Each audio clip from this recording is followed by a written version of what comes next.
Hi ನಮಸ್ತೆ ಎಲ್ರಿಗೂ ಸವಿರುಚಿಯ ಆಟ ಚಾನಲ್ಗೆ ಸ್ವಾಗತ. ಇವತ್ತಿನ ರೆಸಿಪಿ ಪಾಲಕ್ ಚಿಕನ್. ತುಂಬ ಸಿಂಪಲ್ ಆಗಿ ನಾವು ಆರೋಗ್ಯಕರವಾಗಿ ಹಾಗೆ ತುಂಬ ಸುಲಭವಾಗಿ ಹೇಗೆ ನಾವು ಒಂದು 10 ನಿಮಿಷದಲ್ಲಿ ಚಿಕನ್ನ ನಾವು ಮಾಡ್ಕೋಬೋದು ಅಂತ ತೋರಿಸ್ತೀನಿ ನಾನು. ಅದು ಪಾಲಕ್ ಚಿಕನ್ನು. ಪಾಲಕ್ ಸೊಪ್ಪು ತುಂಬ ಒಳ್ಳೆಯದು ಆರೋಗ್ಯಕ್ಕೆ. ಈಗ ನಾವು ಮನೆಯಲ್ಲಿ ಹಾಗೆ ಪಾಲಕ್ ಸೊಪ್ಪಿಂದ ಏನಾದರೂ ಮಾಡಿಕೊಟ್ರೆ ತಿನ್ನಲ್ಲ. ಈ ರೀತಿ ಚಿಕನ್ ಜೊತೆ ಮಾಡಿಕೊಡಿ, ತುಂಬ ಒಳ್ಳೆಯದು. ಹೇಗೆ ಮಾಡೋದು ಅಂತ ನೋಡ್ಕೊಂಬಿಡೋಣ. ಅದಕ್ಕೂ ಮೊದಲು ಯಾರಾದರೂ ನನ್ನ ಚಾನಲ್ ಸಬ್ಸ್ಕ್ರೈಬ್ ಮಾಡದೆ ನೋಡ್ತಿದ್ರೆ ಹಾಗೆ ಸಬ್ಸ್ಕ್ರೈಬ್ ಆಗಿಬಿಡಿ. ನಾನಿಲ್ಲಿ 1 ಕಟ್ಟಷ್ಟು ಪಾಲಕ್ ಸೊಪ್ಪನ್ನ ತಗೊಂಡಿದ್ದೀನಿ. ಕೆಲವರು ಕಡ್ಡಿ ಎಲ್ಲ ಬಿಸಾಕ್ಬಿಡ್ತಾರೆ. ನಾನಿಲ್ಲಿ ಎಳೆದಾಗಿರುವಂಥ ಕಡ್ಡಿನ ತಗೊಂಡಿದ್ದೀನಿ.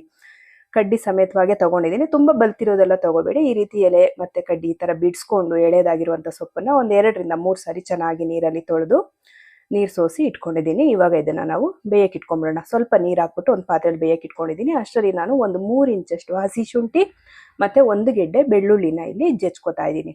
ಇಲ್ಲಿ ನಾನು ಯಾವುದನ್ನು ಮಸಾಲೆಗಳನ್ನ ರುಬ್ತಾ ಇಲ್ಲ ಇವತ್ತು. ಇವಾಗ ಶುಂಠಿ ಬೆಳ್ಳುಳ್ಳಿನ ಜಜ್ಜಿಟ್ಕೊಂಡು ಜೊತೆಗೆ ನಾವು ಇವಾಗ ಏನು 2 ನಿಮಿಷದಲ್ಲಿ ಬೆಂದೋಗ್ಬಿಡುತ್ತೆ ಪಾಲಕ್ ಸೊಪ್ಪು. ಈ ಬೆಂದಿರುವಂಥ ಪಾಲಕ್ ಸೊಪ್ಪನ್ನ ನಾನು ಒಂದು ಪ್ಲೇಟ್ಗೆ ಹಾಕೋತಾ ಇದ್ದೀನಿ. ಒಂದು ತಟ್ಟೆಗೆ ಹಾಕೊಳ್ಳಿ, ಬೇಗ ತಣ್ಣಗಾಗುತ್ತೆ ಅಂತ ನೀರಿಂದ ಸಪ್ರೇಟ್ ಮಾಡಿದ್ರೆ. ಇವಾಗ ಇದನ್ನು ತೆಗ್ದು ಸೈಡ್ಗೆ ಎತ್ತಿಟ್ಕೊತೀನಿ. ತಣ್ಣಗಾದ್ಮೇಲೆ ರುಬ್ಕೊಳ್ಳೋಣ.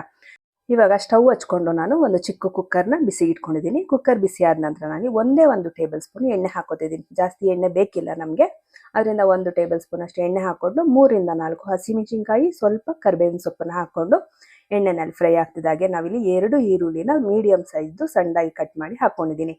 ಈರುಳ್ಳಿ ಹಾಕಿದ್ಮೇಲೆ ನಾವು ಸ್ವಲ್ಪ ಬಣ್ಣ ಚೇಂಜ್ ಆಗೋವರೆಗೂ, ಈರುಳ್ಳಿ ಹಸಿ ವಾಸನೆ ಹೋಗೋವರೆಗೂ ಈ ರೀತಿಯಾಗಿ ಫ್ರೈ ಮಾಡ್ಕೊಳ್ಳೋಣ. ಈರುಳ್ಳಿ ಗಮ್ ಅನ್ಬೇಕು, ಹಸಿ ವಾಸನೆ ಹೋಗ್ಬೇಕು, ಅಲ್ಲಿವರೆಗೂ ನಾವು ಸ್ವಲ್ಪ ಬಣ್ಣ ಚೇಂಜ್ ಆದರೆ ಸಾಕು. ನೋಡಿ ಈ ರೀತಿಯಾಗಿ ಗಮ್ ಅಂತ ಇರುತ್ತೆ. ಇವಾಗ ನಾವು ಶುಂಠಿ ಮತ್ತು ಬೆಳ್ಳುಳ್ಳಿನ ಏನು ಜಜ್ಜಿಟ್ಕೊಂಡಿದೆ ಇದನ್ನು ಕೂಡ ಹಾಕ್ಕೊಂಡಿದ್ದೀನಿ. ಇದು ಹಾಕೊಂಡ್ಮೇಲೆ ಒಂದ್ಸಲಿ ಚೆನ್ನಾಗಿ ಒಗ್ಗರಣೆನಲ್ಲಿ ತಿರುಗಿಸ್ಕೊಳ್ಳೋಣ. ಇಷ್ಟ ಆದರೆ ಸಾಕು. ಇವಾಗ ನಾವು ಇದಕ್ಕೆ ಸ್ವಲ್ಪ ಅರಿಶಿನದ ಪುಡಿನ ಹಾಕ್ಕೊಳ್ಳೋಣ. ಸ್ವಲ್ಪ ಅರಿಶಿನ ಹಾಕ್ಕೊಂಡು ಇದನ್ನು ಕೂಡ ಸ್ವಲ್ಪ ಫ್ರೈ ಮಾಡ್ಕೊಳ್ಳೋಣ. ನೋಡಿ ಈ ರೀತಿಯಾಗಿ ಈರುಳ್ಳಿ ಜೊತೆ ಹಸಿಮೆಣಸಿನ್ಕಾಯಿ, ಕರಿಬೇವು, ಈರುಳ್ಳಿ ಮತ್ತು ಶುಂಠಿ ಬೆಳ್ಳುಳ್ಳಿ ಜಜ್ಕೊಂಡಿರೋದು ಮತ್ತು ಅರಿಶಿನ ಹಾಕ್ಕೊಂಡು ಫ್ರೈ ಮಾಡ್ಕೊಂಡಾದ್ಮೇಲೆ ಇವಾಗ ನಾವು ಅರ್ಧ kg ಅಷ್ಟು ಚಿಕನನ್ನು ಸೇರಿಸ್ಕೊಂಡಿದ್ದೀವಿ. ಅರ್ಧ kg ಚಿಕನ್ ಚೆನ್ನಾಗಿ ತೊಳೆದು ಕ್ಲೀನ್ ಮಾಡಿ ಹಾಕ್ಕೊಂಡಿದ್ದೀನಿ. ಸ್ಕಿನ್ ಔಟ್ ಚಿಕನ್ ತೊಗೊಂಡಿದ್ದೀನಿ. ಬರ್ನಿಂಗ್ ತೊಗೋಬೇಡಿ, ನೀವು ಸ್ಕಿನ್ ಔಟೇ ಮಾಡ್ಕೊಳ್ಳಿ, ಆರೋಗ್ಯಕ್ಕೆ ತುಂಬ ಒಳ್ಳೆಯದು. ಚಿಕನ್ ಎಲ್ಲ ಹಾಕ್ಕೊಂಡಾದ್ಮೇಲೆ ಇವಾಗ ರುಚಿಗೆ ತಕ್ಕಷ್ಟು ಉಪ್ಪು ನೋಡ್ಕೊಂಡು ಹಾಕ್ಕೊಳ್ಳಿ. ನಾವು ಗ್ರೇವಿ ಮಾಡ್ತಿರೋದ್ರಿಂದ ಸ್ವಲ್ಪ ಕಡಿಮೆನೇ ಉಪ್ಪನ್ನ ಹಾಕ್ಕೊಳ್ಳಿ. ಸಾಂಬಾರೆಲ್ಲ ಮಾಡಿದ್ರೆ ಜಾಸ್ತಿ ಆದರೂ ಪರವಾಗಿಲ್ಲ, ನೀರು ಹಾಕ್ಕೋಬೋದು. ಇವಾಗ ಸ್ವಲ್ಪ ಉಪ್ಪನ್ನ ಹಾಕ್ಕೊಂಡು ಚೆನ್ನಾಗಿ ಮಿಕ್ಸ್ ಮಾಡ್ತಾ ಇದ್ದೀನಿ.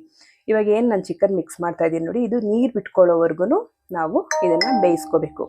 ಇದಿನ್ನು ನೀರು ಬಿಟ್ಕೊಂಡಿಲ್ಲ, ಸ್ವಲ್ಪ ನೀರು ಬಿಟ್ಕೊಳ್ಳಿ. ಚಿಕನ್ನಲ್ಲಿ ಇರುವಂಥ ನೀರಿನ ಅಂಶ ಎಲ್ಲ ಬಿಟ್ಕೋಬೇಕು. ನೋಡಿ ಈ ರೀತಿಯಾಗಿ ನೀರೆಲ್ಲ ಬಿಟ್ಕೊಂಡು ಸ್ವಲ್ಪ ಸೋಕಾಗಿದೆ.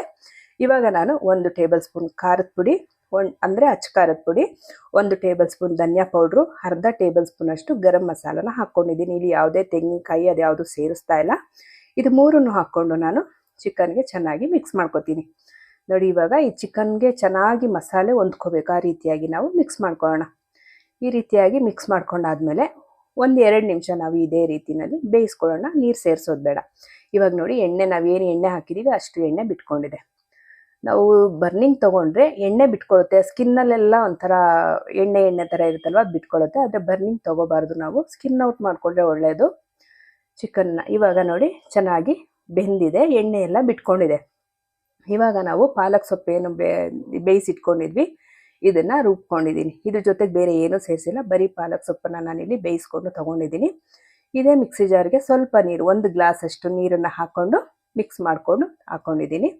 ಇವಾಗ ಚೆನ್ನಾಗಿ ತಿರುಗಿಸ್ಕೊಳ್ಳೋಣ. ಕಾಣಿಸ್ತಾ ಇದೆ ಅಲ್ವಾ?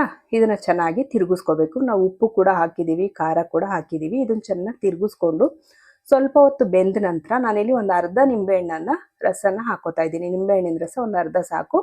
ಚಿಕನ್ ಸಾಫ್ಟ್ ಆಗುತ್ತೆ ಮತ್ತು ರುಚಿ ಕೂಡ ಚೆನ್ನಾಗಿ ಬರುತ್ತೆ ಅಂತ ನಿಂಬೆಹಣ್ಣು ರಸ ಹಾಕ್ಕೊಂಡಿದ್ದೀನಿ. ನಿಂಬೆಹಣ್ಣು ರಸ ಹಾಕಿದ್ಮೇಲೆ ಚೆನ್ನಾಗಿ ತಿರುಗಿಸ್ಕೋಬೇಕು. ಒಂದ್ಸಲಿ ತಿರುಗಿಸ್ಕೊಂಡು ಬೇಯಿಸ್ಕೋಬೇಕು ಒಂದು 5 ನಿಮಿಷ. ನೋಡಿ ಚಿಕನ್ ಒಂದು 80% ಬೆಂದಿದೆ. ಇನ್ನೊಂದು 2 ನಿಮಿಷ ಬೆಂದರೆ ಸಾಕು, ನಮಗೆ ಚಿಕನ್ ಗ್ರೇವಿ ರೆಡಿಯಾಗಿ ಹೋಗ್ಬಿಡುತ್ತೆ. ಅದು ಪಾಲಕ್ ಚಿಕನ್ ಸೂಪರಾಗಿ ರೆಡಿ ಆಗುತ್ತೆ. ಎಣ್ಣೆ ಕೂಡ ಬಿಟ್ಕೊಂಡಿಲ್ಲ, ಅಂದರೆ ನಾವು ಎಣ್ಣೆ ಜಾಸ್ತಿ ಹಾಕಿಲ್ಲ. ನೀವು ಆರೋಗ್ಯಕರವಾಗಿ ಮಾಡ್ಕೋಬೇಕು ಅಂದರೆ ಎಣ್ಣೆ ಕಡಿಮೆ ಹಾಕ್ಕೊಳ್ಳಿ. ಚಿಕನ್ ಗ್ರೇವಿ ನೋಡೋದಕ್ಕೆ ಎಣ್ಣೆ ಹಂಗೆ ಕಾಣಬೇಕು, ಮೇಲೆಲ್ಲ ಎಣ್ಣೆ ತೇಲ್ಬೇಕು ಅನ್ನಂಗಿದ್ರೆ ಎಣ್ಣೆ ಜಾಸ್ತಿ ಹಾಕ್ಕೊಳ್ಳಿ. ಆರೋಗ್ಯಕರವಾಗಿ ಅಂದರೆ ಈ ರೀತಿ ಮಾಡ್ಕೊಳ್ಳಿ. ಇವಾಗ ಒಂದು ಪ್ಲೇಟ್ ಮುಚ್ಚಿಟ್ಟಿದ್ದೀನಿ. ಒಂದು 2 ರಿಂದ 3 ನಿಮಿಷ ಬೆಂದ ಮೇಲೆ ನೋಡಿ ಈ ರೀತಿಯಾಗಿ ಬೇಯುತ್ತೆ. 100% ಚಿಕನ್ ಇವಾಗ ರೆಡಿಯಾಗಿದೆ, ಚೆನ್ನಾಗಿ ಬೆಂದಿದೆ. ಇವಾಗ ಬೇಕಂದರೆ ನೀವು 1 ಟೇಬಲ್ ಸ್ಪೂನ್ ಅಷ್ಟು ತುಪ್ಪನ ಸೇರಿಸ್ಕೋಬೋದು. ಬೇಕಂದರೆ ತುಪ್ಪ ಸೇರಿಸ್ಕೊಳ್ಳಿ. ಇವಾಗ ಚಿಕನ್ ತೋರಿಸ್ತೀನಿ ನೋಡಿ ಯಾವ ರೀತಿ ಬೆಂದಿದೆ ಅಂತ ಗೊತ್ತಾಗುತ್ತೆ. ಸಕ್ಕತ್ತಾಗಿದೆ. ಟೇಸ್ಟ್ ಮಾತ್ರ ಹೇಗಿದೆ ಅಂದರೆ ನೀವು ಒಂದ್ಸಲಿ ಈ ರೀತಿ ಮನೆಯಲ್ಲಿ ಮಾಡ್ಕೊಂಡ್ರೆ ಪದೇ ಪದೇ ಮಾಡ್ಕೋತೀರಾ. ಪಾಲಕ್ ಸೊಪ್ಪು ತಿನ್ನಲ್ಲ ಅಂದವರು ಕೂಡ ತಿಂತಾರೆ. ಮತ್ತೆ ಇದು ಎಂತ್ರ ಜೊತೆನಾರು ತಿನ್ನಿ ನೀವು, ಅನ್ನದ ಜೊತೆ, ಮುದ್ದೆ ಜೊತೆ, ಚಪಾತಿ ಜೊತೆ, ದೋಸೆ ಜೊತೆ, ಇಡ್ಲಿ ಜೊತೆ ಎಲ್ಲದಕ್ಕೂ ಸಕ್ಕತ್ತಾಗಿರುತ್ತೆ. ತುಂಬಾ ಸಿಂಪಲ್ ಆಗಿ ಕೂಡ ಮಾಡ್ಕೋಬೋದಲ್ವಾ, ಯಾವುದೇ ಮಸಾಲೆಗಳು ರುಬ್ಬಿಲ್ಲ, ಏನಿಲ್ಲ. 5 ರಿಂದ 10 ನಿಮಿಷ ಟೈಮ್ ಇದ್ರೆ ಸಾಕು, ಈ ರೀತಿ ನಾವು ಪಾಲಕ್ ಚಿಕನ್ನ ಮಾಡ್ಕೋಬಹುದು. ನಿಮ್ಗೆ ಎಲ್ರಿಗೂ ಈ ರೆಸಿಪಿ ಇಷ್ಟ ಆಗಿದ್ರೆ ವಿಡಿಯೋಗೊಂದು ಲೈಕ್ ಮಾಡಿ, ಶೇರ್ ಮಾಡಿ, ಕಮೆಂಟ್ ಮಾಡಿ. ಹಾಗೆ ಸವಿರುಚಿಯ ಆಟ ಚಾನಲ್ನ ಸಬ್ಸ್ಕ್ರೈಬ್ ಮಾಡ್ಕೊಳ್ಳಿ. Thank you for watching.